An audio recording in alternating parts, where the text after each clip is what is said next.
Hi guys. Nag-order ako ng pancit batil patong. Ito yung ano actually, parang well-known na dish sa amin. Tugigaraw and all.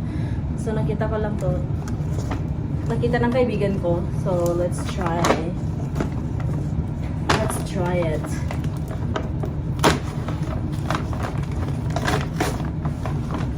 Hindi natin yung kalasa. Charot.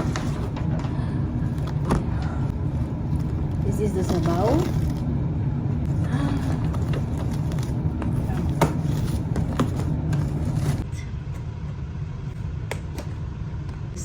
Ito yung sabaw. Oh, sarap din ang sabaw.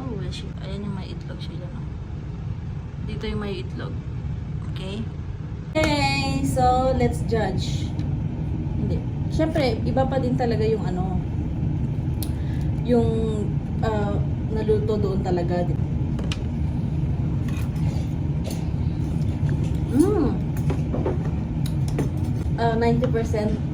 90% na kalasa. So, excited ako dito. Lagyan natin ng sibuyas. Ayan, ihalo natin ng sibuyas. Oh, wow.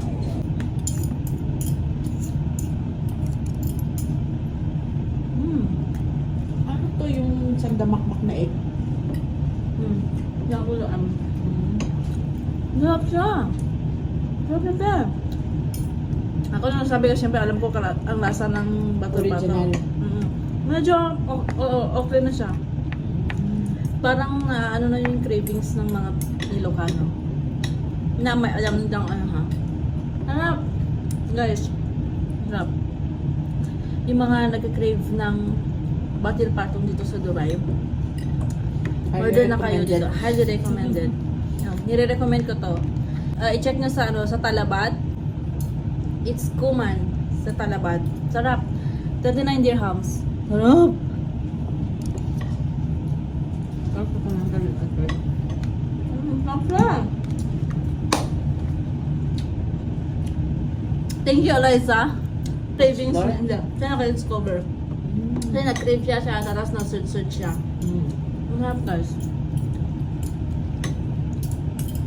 Parang mas ano ko to kaysa dun sa una kong meron din kasi sa Alnada pero parang mas malapit to. Yung sa Alnada kasi Malapit ang lasa. oo, ito.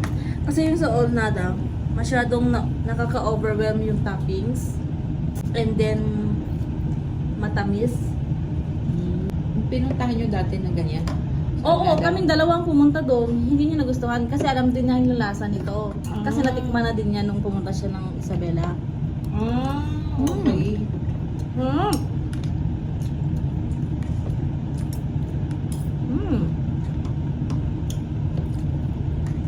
Grabe yung sabaw, ang sarap. Sarap sabaw, no? Ang sarap din yung sabaw, guys. Saan kaya nila ano yun? Ganun lang? Ganun tulo? Yung ko, pinakuluan na dito. From, alam mo, hindi nakaka-overwhelm yung ang crunchy din ng mga toppings sa chicharon. Ano din? Ang sarap! May paubos na. Sarap siya. Pasado.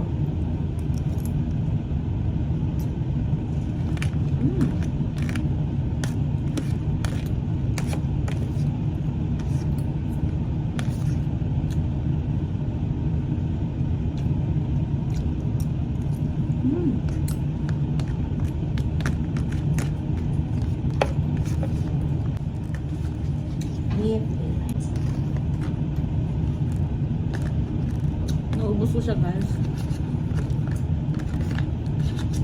Okay. Okay. Sarap.